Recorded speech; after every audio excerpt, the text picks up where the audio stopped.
So can you imagine that you are coming for your like work, you open your newspaper and you can read there that okay, now it's like another name of the company, or the company was merged with another company, or we have a new CEO and so on, and nobody informed you. When you say something like an employee needs to be appreciated, what are some ways other than recognition is one of them? They just borrow some ideas, try to implement, and then somehow this idea does not work, and they don't understand why this idea does not work for this company if they borrow it for some like global company. We had a printed newspaper, 60,000 copies per month, and I saw that our employees even can cut the piece of this newspaper with their photo, and they can put it on the wall, and they're proud to be there. Do you think communicating the bad and the good is like the right thing? If you hide some news,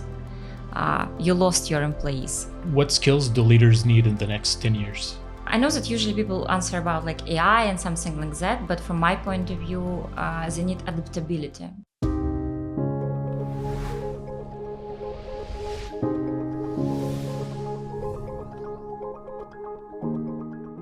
Okay, thank you very much for joining, guys. I appreciate it. And for those new, welcome to Journey to the Summits podcast, where you're going to get strategy, mindsets, and advice straight from those who've walked the path. Before we start the episode, please, if you're not subscribed yet, please do so and share this episode with your friends and relatives and loved ones. Today, we have a special guest, Kateryna Byelova. Welcome. Thank you. Yeah, she's an expert in internal communication and also corporate culture. So we're going to learn a lot from her journey, actually. So. Thank you. Thank you. So can you start growing up? Like, let's start from the beginning. How did you enter this world of corporate like internal communication? So actually, I started in employer branding. It was absolutely new function in my country. I also was the first employee who had this official title, employer branding specialist. And then my role was expanded. My responsibilities were growing, and it was expanded to corporate culture and employee engagement and internal communications. So step by step, I was growing, my role was growing, and that is how I'm in the field. Nice. So tell us about your first day in internal communication. How did it start? It's difficult to say because they had so many roles, and I worked for several companies. They were big companies, but actually I don't remember like first day in any of them. I remember some projects, maybe some results, some difficult situations, but I don't remember actually first day. Okay. What was your toughest project in your early career? In my early career, I was working for a metallurgical company, and it was a big company, and it was a company in the period of their big transformation because they merged 24 plants into one company. And they needed to invite top talents from different countries who can build a comprehensive systems, because all those 24 plants, they had their own systems, their own processes, and everything was different. And we needed to build a comprehensive systems in different directions, different departments, like in finance, in HR, in communications, and so on. And I was invited to build an employer brand with a clear goal that we need to invite those top talents easier. They need to know our company because it was absolutely, nobody knew this company. And we need to invite professionals. We need somehow to make this company interesting for them. And it was quite difficult because usually when you build employer brand, usually you are talking about some best practices that you have in your company, like about cultures that you have and so on. But we had nothing. We had just cows, which we need to manage somehow. And I created like another kind of positioning that, yes, we don't have best practices, but we have best people who are able to build those practices. And it is was quite difficult. And but in a year after I started, the market knew that if you receive a job offer from this company, it means that you are really the best, you are really strong.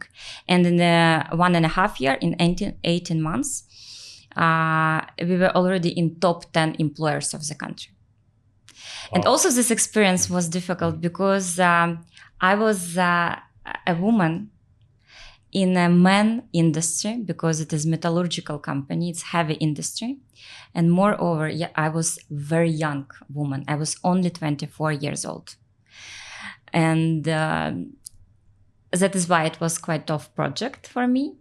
But on the other hand, I learned how to build relationships with different people and how to be respected by my results, not by my age or gender. Okay. Yeah, that's nice actually. My question is, did you focus on internal? You said internal communication. Can you tell us the difference about like internal and external? Yeah. So the difference is in your target audience. When you are working for in corporate communication, so you're working for a company and you are working in corporate communications. So your target audience is external publics.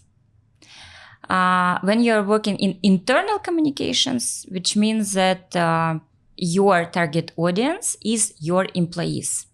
So I started with employer branding. It has both target audiences because you need to work with external audiences and with internal audiences. Yeah. And it was the very beginning of my career. And then my role extended to corporate culture when we started to make some initiatives, and I was responsible for building a comprehensive culture for the company. And then my role extended to internal communication. So it was step by step, like this. Okay. And when you say talking to the employees, I heard like one of your podcasts, you said that only, I think it was 20% of employees trust the CEO or something like that. Yes, yeah. It was. How do you can you tell us a little bit about that? Yeah. Yes. It's a company, WorkVivo. And they have this research study, and they asked, about trust of employees to their CEO. Like, do they trust him or her? And I can make a mistake maybe in a number, but I suppose it is 64% of employees who even don't know the name of their CEO. And it's a big problem for company, because usually you need to know who is your CEO, because you need to understand where do you go, what is your goal, what is your purpose, and who is the leader of the company, and where are you going together. So yes, and about trust, actually I don't remember the numbers, but I can check it and I can write down in comments under our episode. Okay, and when you say trust is like a big word. So yes, how can you increase trust? Maybe like what can companies do? It's a good question. Why? Because it depends on the company. And before building something, you need to understand what do you want and what trust mean. What does it mean for you? What does it mean for your company? And it is not only about trust. It is about everything. So if you want engagement, what does it mean for you, for your company? If you want trust, what does it mean for your company? You want your employees to agree with any initiative of your CEO, or what does it mean? So you need to understand what does it mean for you, and knowing this, you can build some initiatives or some communication campaign. For example, if you know that employee engagement means that I want my employee to work better, what does it mean? You want like sales team, they need to sell more, or like IT team, like what exactly do you want? And when you understand it, you can develop some communication campaigns or initiatives that will target your specific goals. So you need to be specific. I heard that some of the companies, like even if the CEO changes, it doesn't matter because they depend more on like the lower managers or something like that. So is it better to depend on the CEO or to have it like distributed? So what I'm talking about, it's like middle management, and usually it is the most trusted person for frontline employees according to different research studies. So usually we are talking about research findings, and of course different companies can have different situations. It is normal, it's our world, everything is different, but usually frontline employees, they trust their line manager more than their CEO, and we just need to know it. And I can't say that it is good or bad, it is just a fact, and we need to work with this fact. Okay. And let's go for today's speed. Yeah, we're gonna fast speed to today. You said you've led transformations for huge organizations. Yeah. Can you give us like the biggest organizations you've worked with? Yeah, for example, I work for the company with 350,000 of employees. Wow. Yeah, it's like a city. Yeah, it's a country actually. Yeah, maybe like a country. Yeah. It was a logistic company, and I was responsible for increasing employees' performance because it's a logistic company, which means that our employees were in touch with our clients every day, and we wanted to increase their customer service. And we understand that happy clients means happy employees, and that we need to work with our employees. So I started with analysis, because I think that you need to analyze everything that is possible to be analyzed. And I started with analysis: who are my employees, what motivates them, and so on and so on. And I built the system of internal communications and corporate culture for them. And different employees in different departments. I mean, like different departments have like different goals and different ways of communication. Where do you put your like expertise in? Is it like under HR, or is it under maybe sales? Or it depends on the company. So usually my function sits either under HR or under comms. It depends, but it does not matter, because the goal all the time is the same. So the goal is to motivate employees to work better. For example, in this company with 350,000 of employees, the problem was in customer service. So we needed to increase this. We had extremely low level of NPS. NPS, it is Net Promoter Score. It is very important for service organization. It is a metric that shows how your clients, if they won't recommend you to other clients or no. It's like metrics of client satisfaction. So in this company, it was extremely low. It was like minus something. Wow. Yes. People are like running away from it. So yeah. Yeah. Mm-hmm. So that is why they invited me to work for them. Because we need to do something, and we needed to start with employees. So we need to somehow motivate them to work better. And I started analyzing our employees. And I remember that I conducted a research. It was just regular employee engagement survey. And I added one question, like, why do I work here? And some of them answered. So I started to analyze the results. And I realized that it must be something there. And I saw that some of them answered like, I feel that I connect people. I feel that I'm important for my area, that people rely on me and so on. And that is how I realized that actually they're talking about social impact and about their important social role. But maybe they don't realize it, but actually they're talking about it. And I took this idea as the main idea of our communications, of our internal communications. So I started to increase this feeling of being proud working for post office. Because when employee feels important, when employee feels valued, they usually perform better because they're engaged, because they want to perform better, because they understand that company or people or customers, they need them, And it was like step one. Of course, also I built, like we have in any communication system, you have like, what do you want to say? And how do you want to say? Like what it's like your key messages. And my idea was to develop those feeling of being proud, to be part of this company. And also I was building the system of channels, of tools. How can we convey the information for our employees?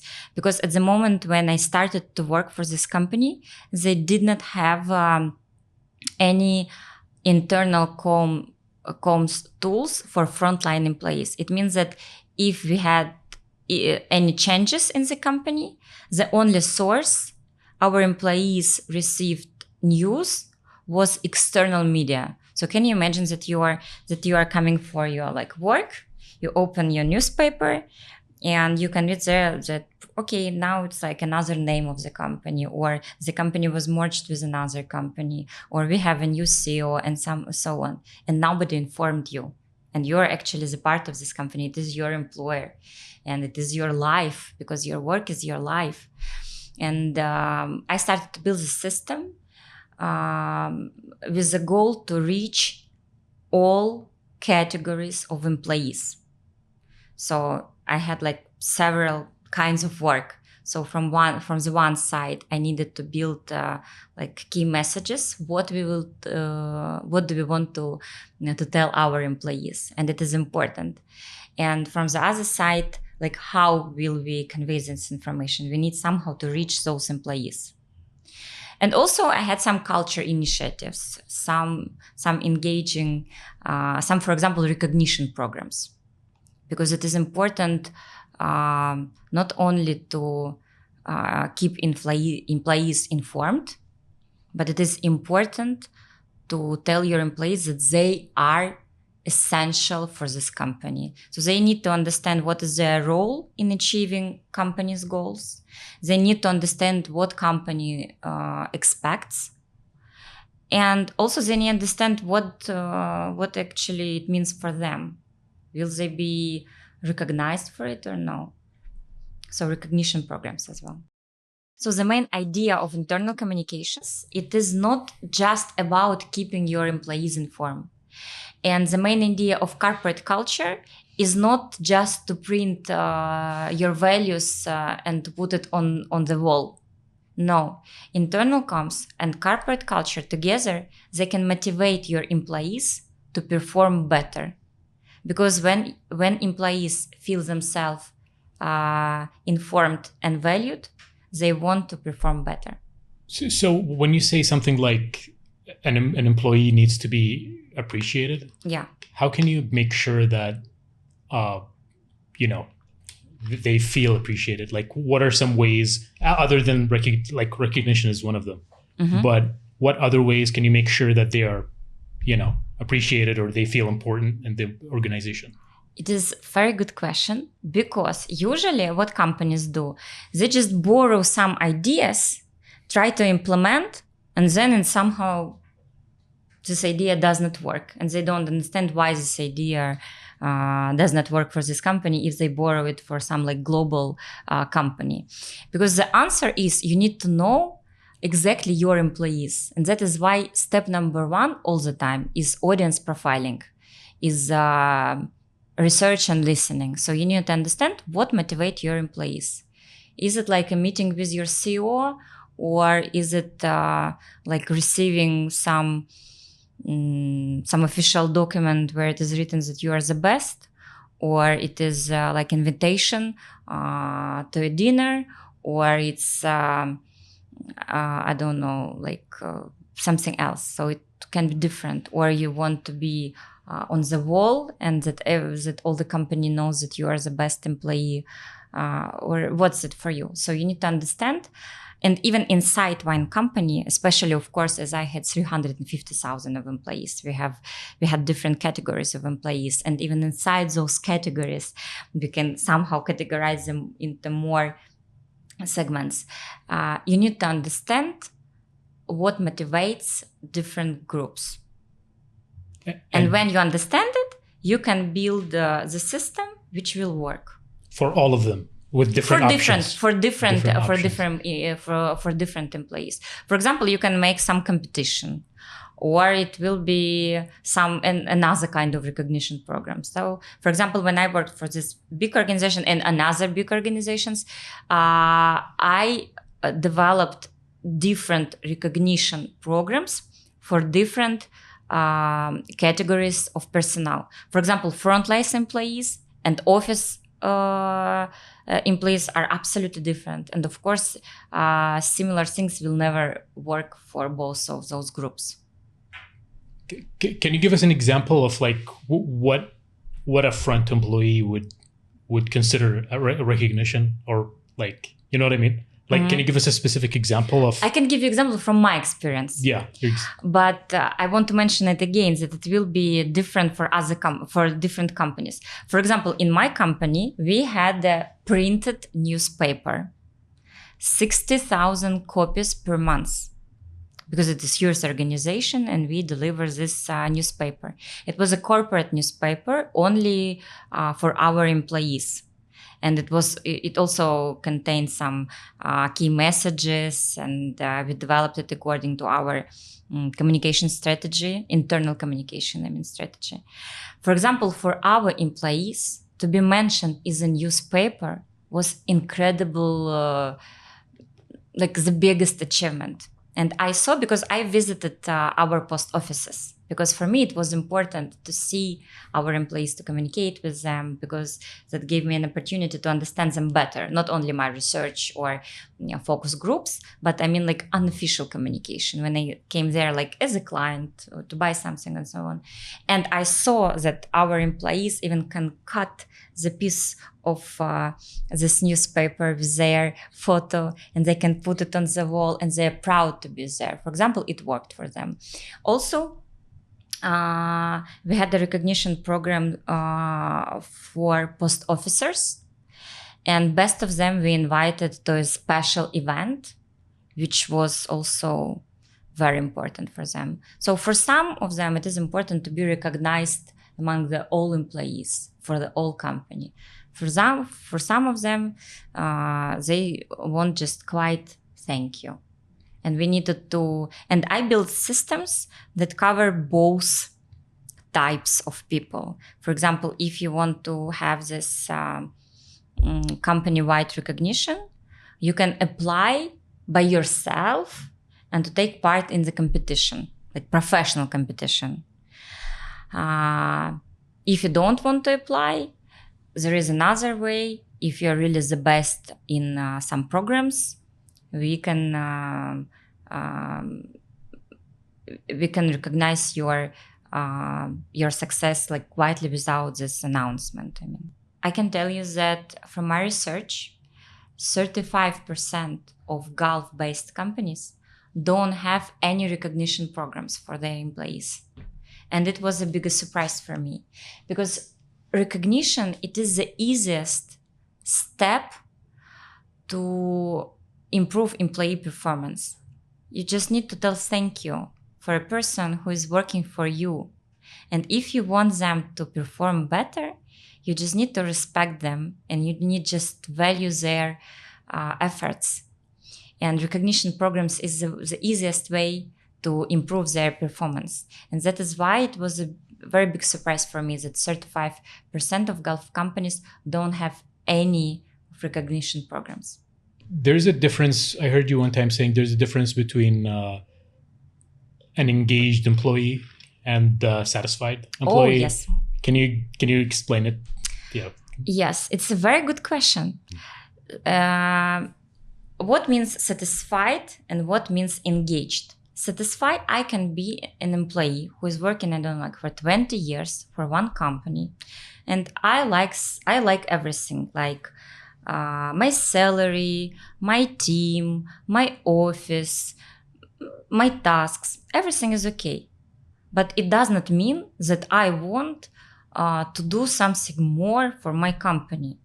And moreover, it doesn't mean that I want to do something. Maybe I just want to be here. Here is my desk.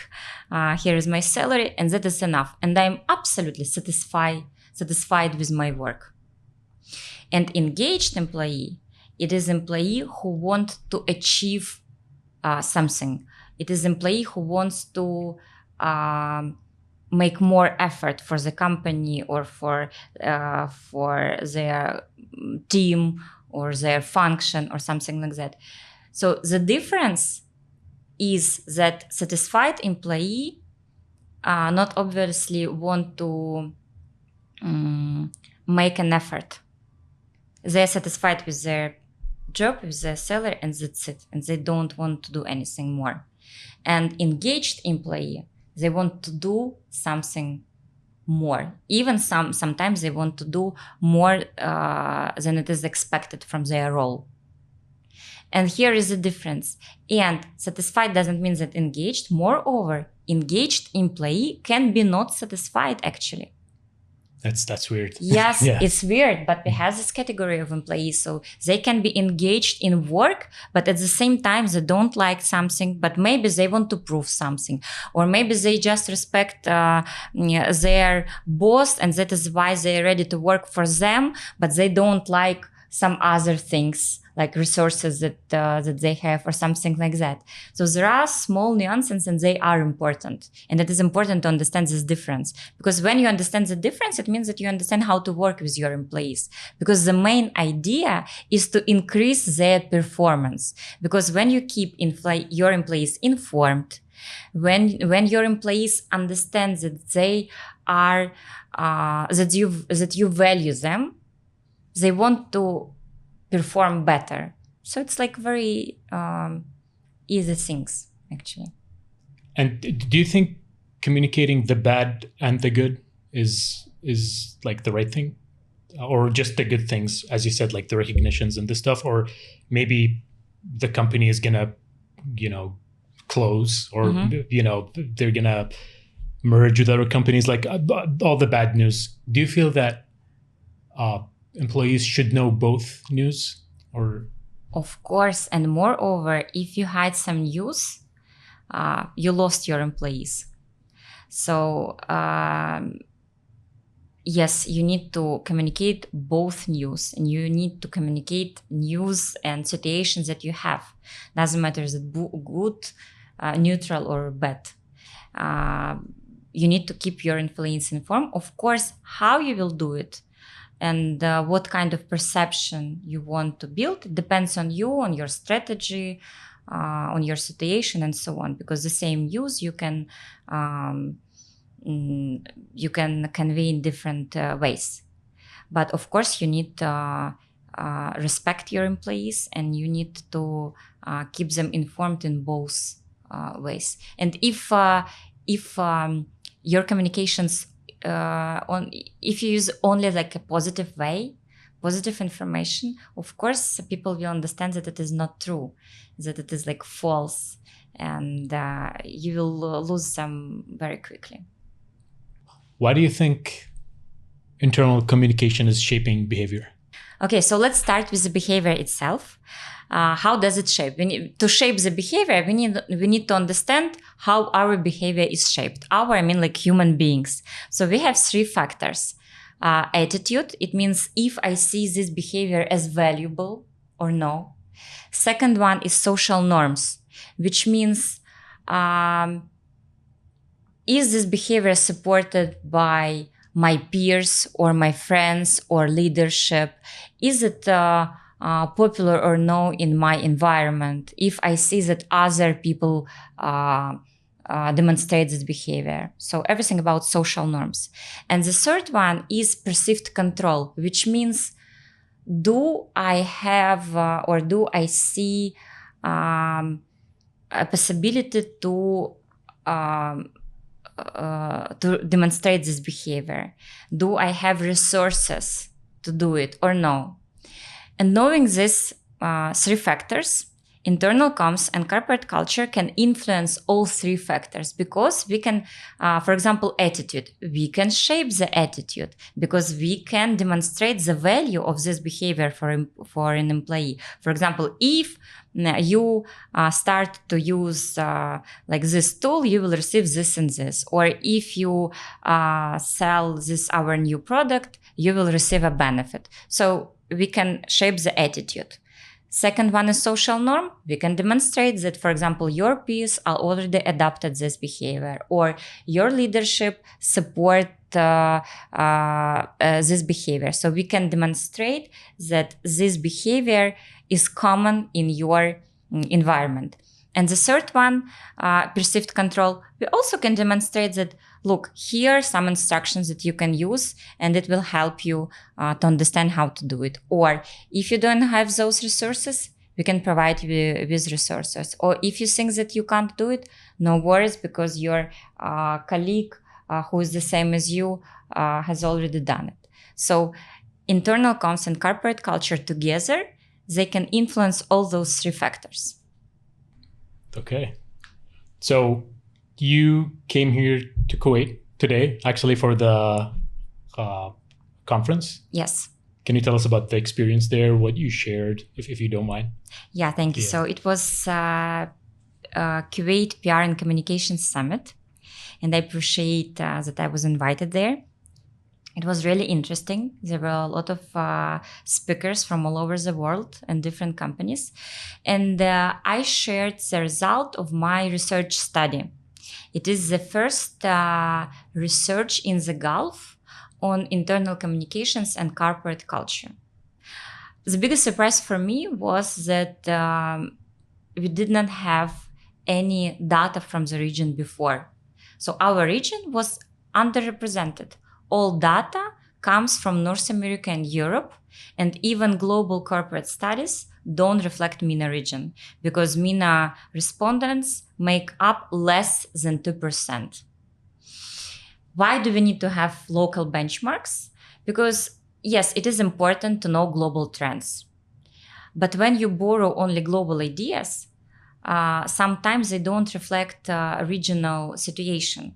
And you need to have understanding of your local benchmarks, because understanding of benchmarks provide you with information what other companies do, and you can borrow some ideas. You can understand maybe some best practices that you can also implement, or maybe you can understand challenges, and it will provide you information of how to develop your function here.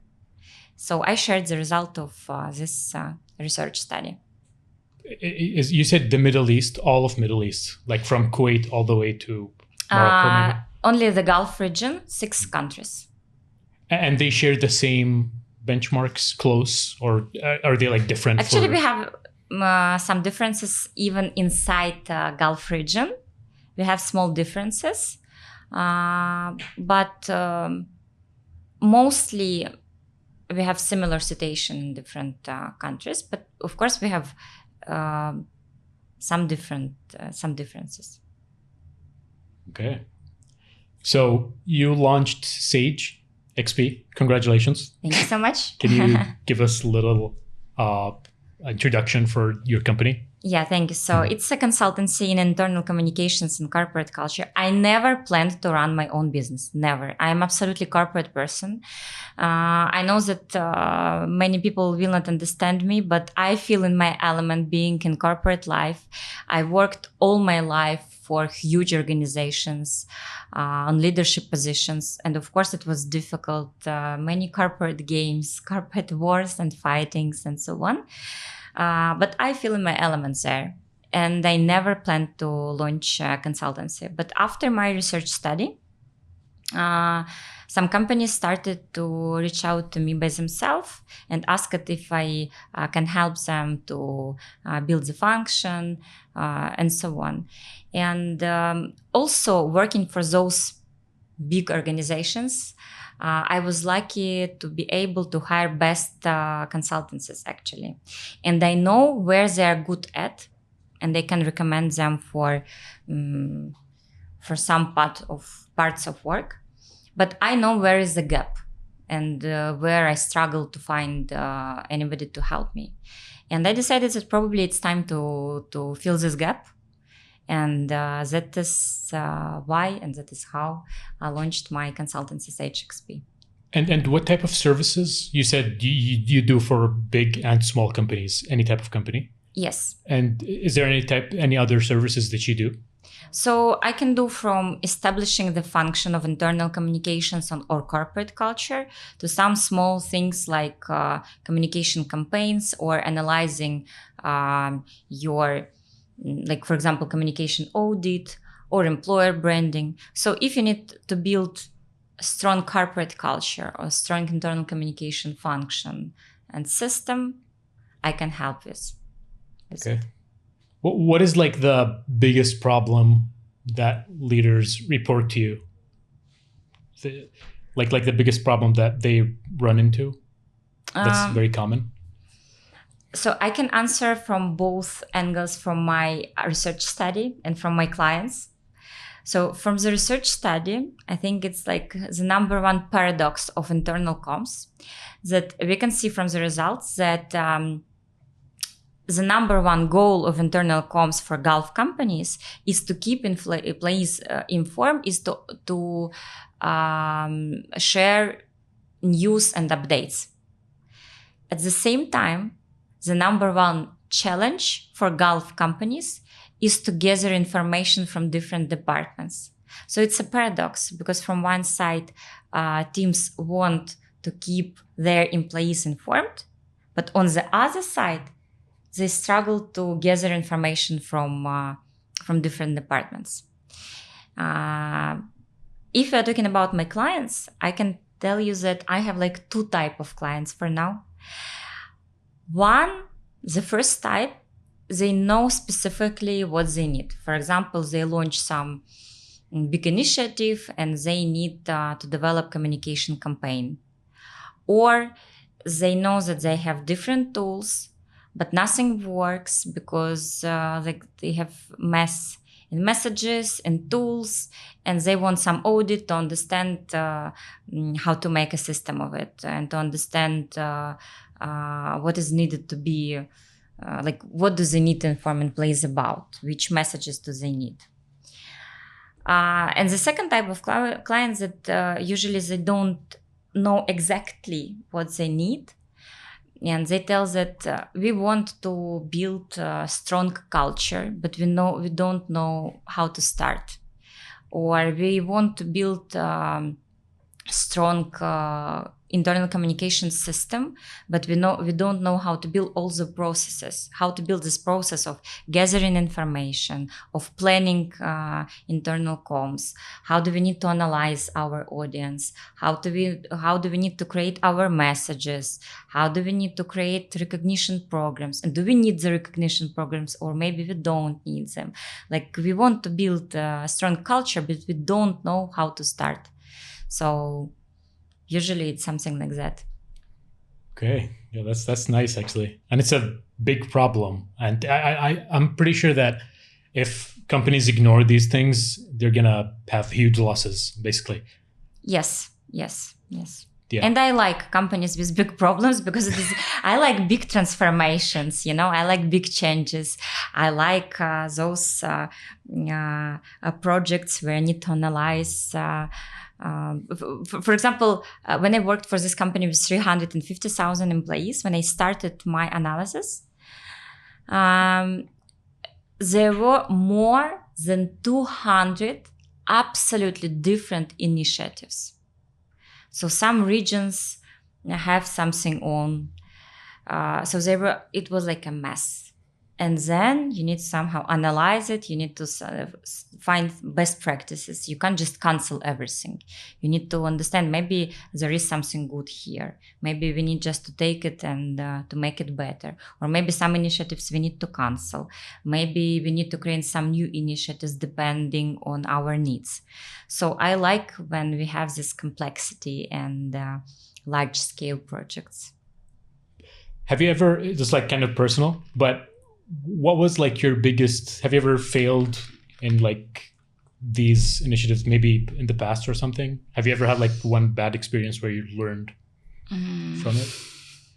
I'm sure that I had, and I'm sure that it is not actually polite from my side to say it, but I can't recognize, because I'm the kind of person that if I understand that something does not work, I will just admit it. I will just tell that I was wrong. Probably we need to turn left or right. It's no sense to go forward. We need to understand it early and to change plans.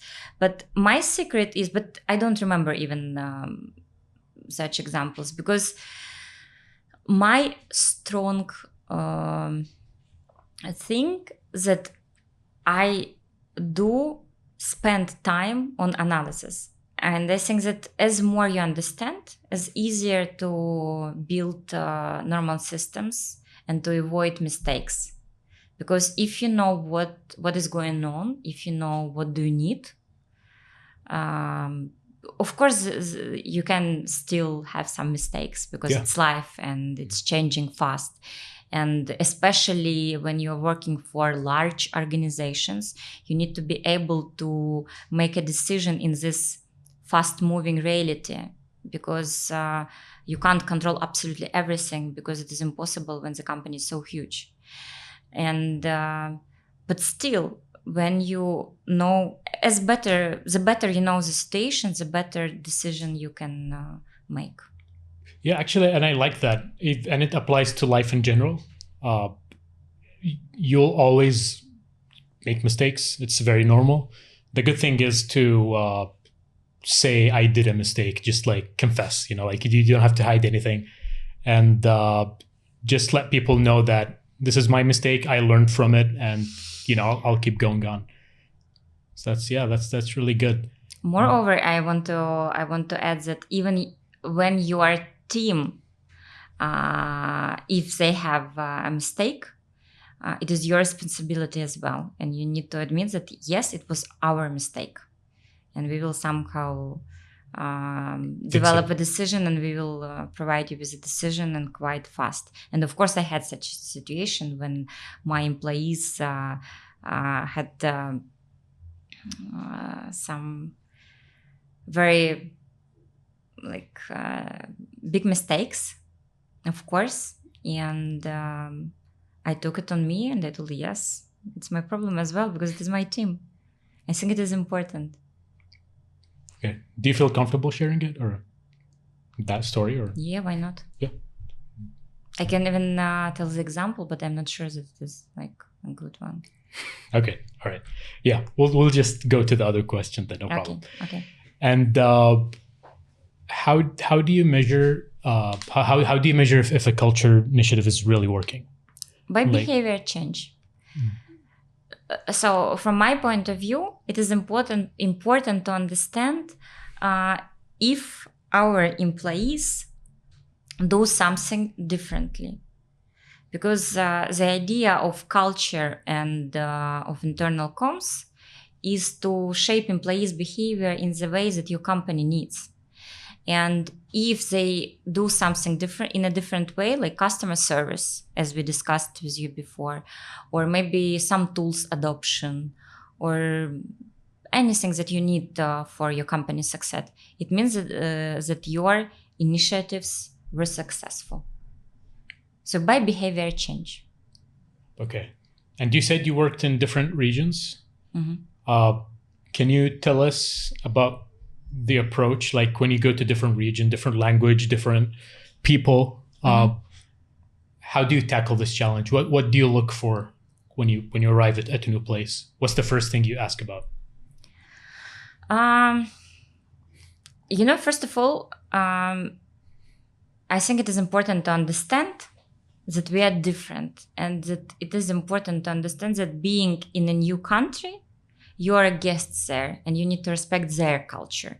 You don't need to come with your culture, with your approach. You need to understand, first of all, their approach, because you are a guest there. And actually, Bahrain, it is my 7th country. I hope that it is a country for a long time, because I'm tired with relocations and I'm in love with Bahrain. It is perfect for me and for my family.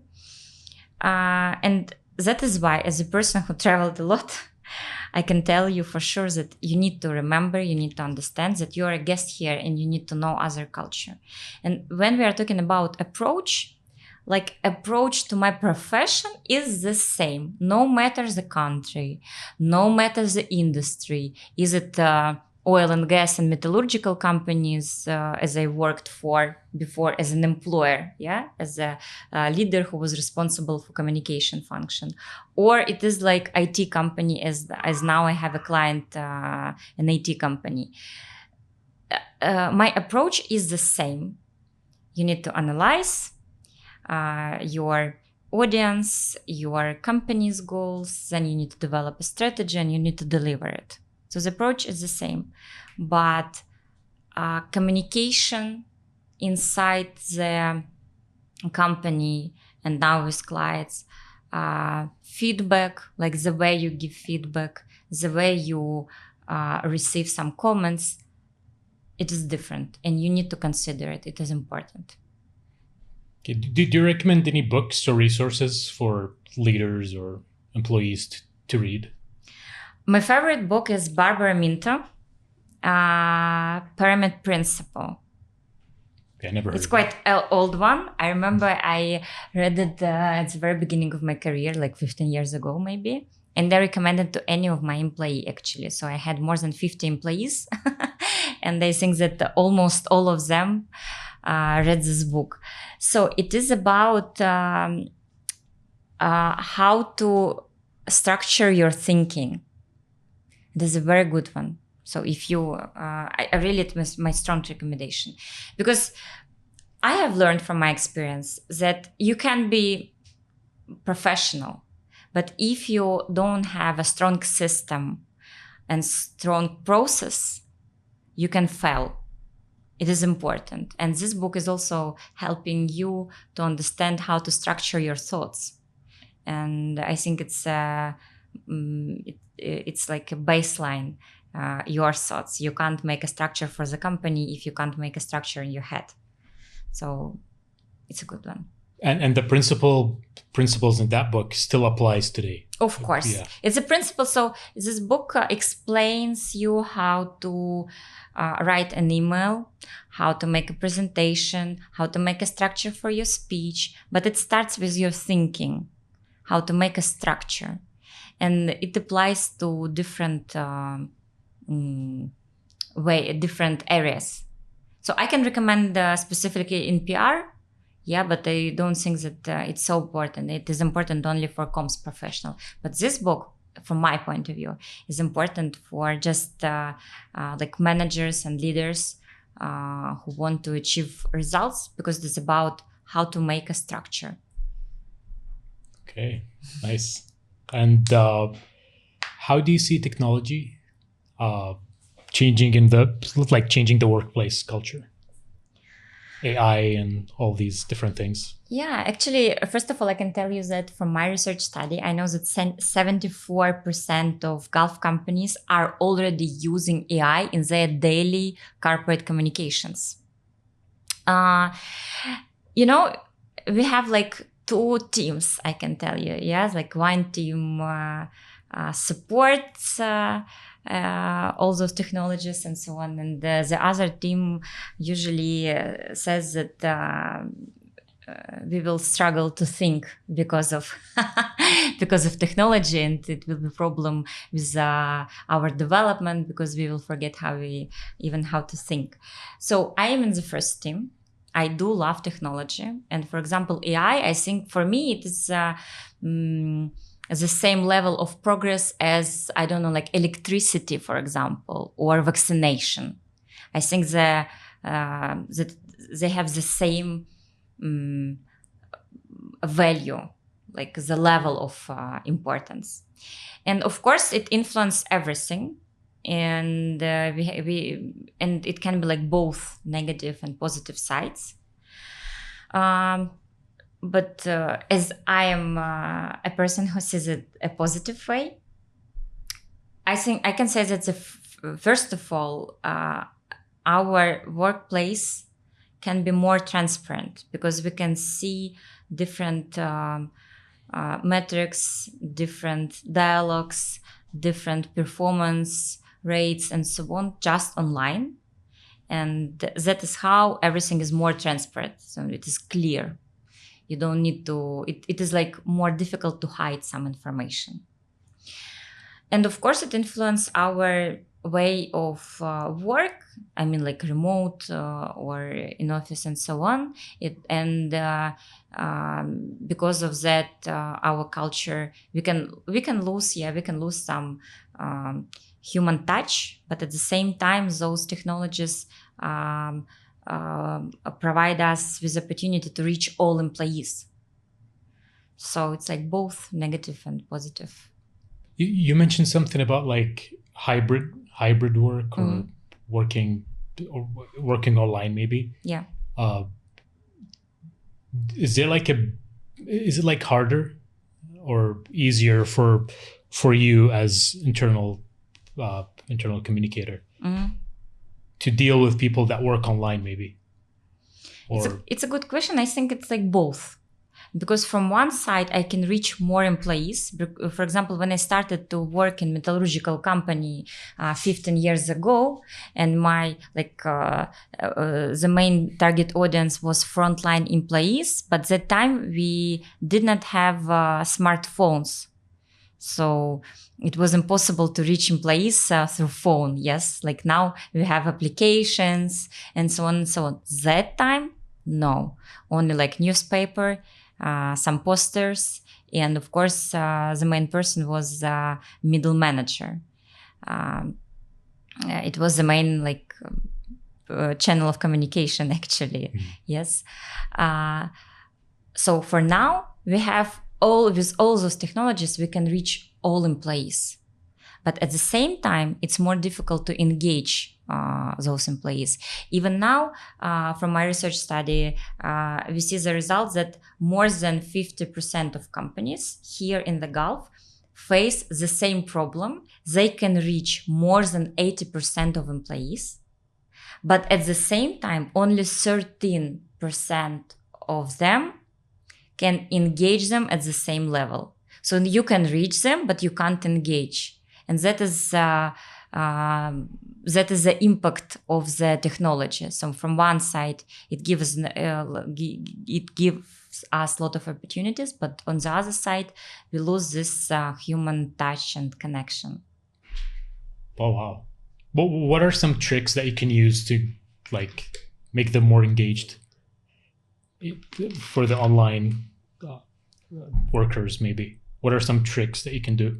Again, it depends on the company, it depends on the employees, and depends on what do they need.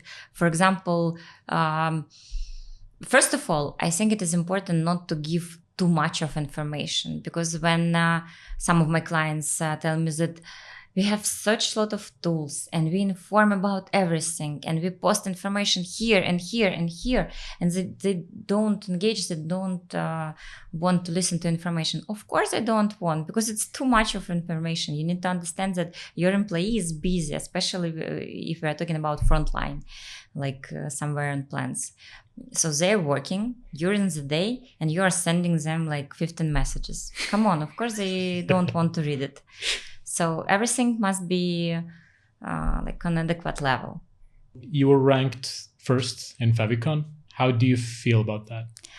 I am first in Bahrain, and I'm number 5 in the world among communication among creators who post about communications on LinkedIn.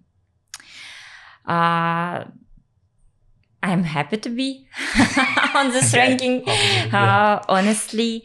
And what I do value about Favicon is that they rate creators not because of their amount of followers. Because I was ranked number 5 when I had less than 10,000 of followers. So they ranked based on engagement level and based on your impact, on your content on LinkedIn. Engagement level on LinkedIn, it means how people support your post, like they comment, they ask you something, and so on. And so among top 10 creators, I was the only one who had less than 10,000 of followers, but my engagement level was higher, which means, for example, we can see a blogger who has like 80,000 of followers, but it will be only like 100 comments. And I have like 10,000 of followers, but also 100 comments or even more. So it's like percentage of this means engagement level. So my engagement level is high. Nice. And for me, I tried to I've never heard about Favicon, to be honest, until like 2 weeks ago. Okay. I made like an account, and then they asked me for like confirmations and stuff. I confirmed everything, and then I deleted it from the add-ins on my Chrome. So do you have to like sign in there, or how does it work? Yes. You have to you have to connect your LinkedIn to Favicon and no, you need to sign in, and you can see the ranking inside their platform. Yes. Oh, like right away?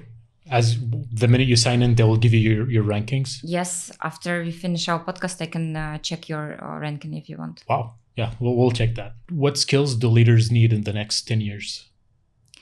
I know that usually people answer about like AI and something like that, but from my point of view, they need adaptability, because our world is changing fast, and leaders need to be able to make a decision considering a lot of factors. And this adaptability is more important than ever, because to adapt to any conditions, to new tools, to adapt to different conditions that we have, because our world is changing fast.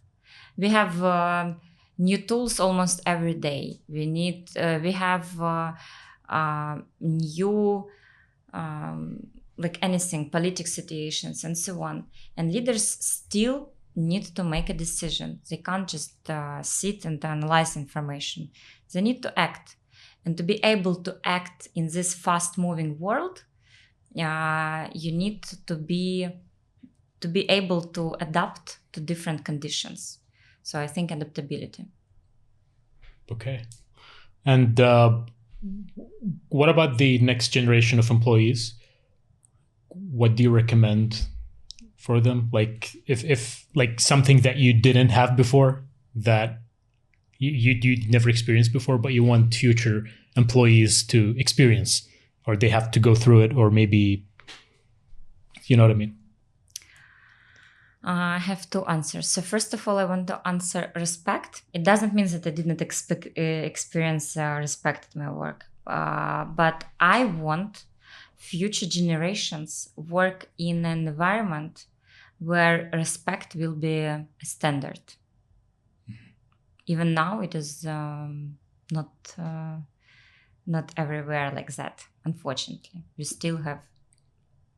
Yeah, a lot of them. I mean, I'm pretty sure it's like a common problem where a lot of people feel disrespected at some places, and I suggest to those people to never put up with that. You know, like if somebody tries to disrespect you, it doesn't matter who that person is. Just try to leave that organization or transfer to a different department maybe, but never try to sit there and just wait and think that it's gonna get solved by itself. Exactly, because it will not. Never. Never, yeah. And but the problem is that it's life, and people have families, children, and they can't just leave when they have their families. And unfortunately, we have a lot of employees who need to work being disrespected, and disrespected. And that is why my answer is respect, because I want to believe that it will be better and better, because it is better than it was like 30 years ago, for example. And I think it is important. And the second thing, it is knowledge. I think that for now, we don't value education as we did before.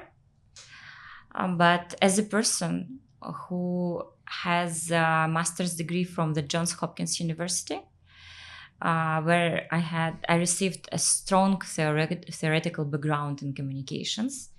I think it is very important, and knowledge is underestimated now, because we think that we can find any information like on Google or on ChatGPT, but I know from my experience that this why, because knowledge and theoretical background, it can provide you with why your communication campaign will work or why it will not, because we have plenty of theories.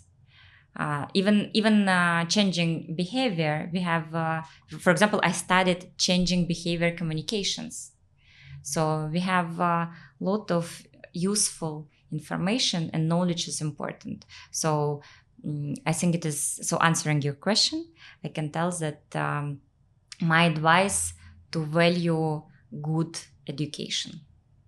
So thank you very much, Kateryna, for joining. Appreciate it. Thank you so much, Suleiman, for having me here.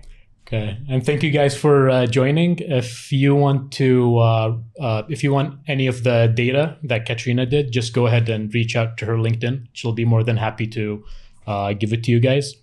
And as always, don't forget to like and subscribe, and have a good one.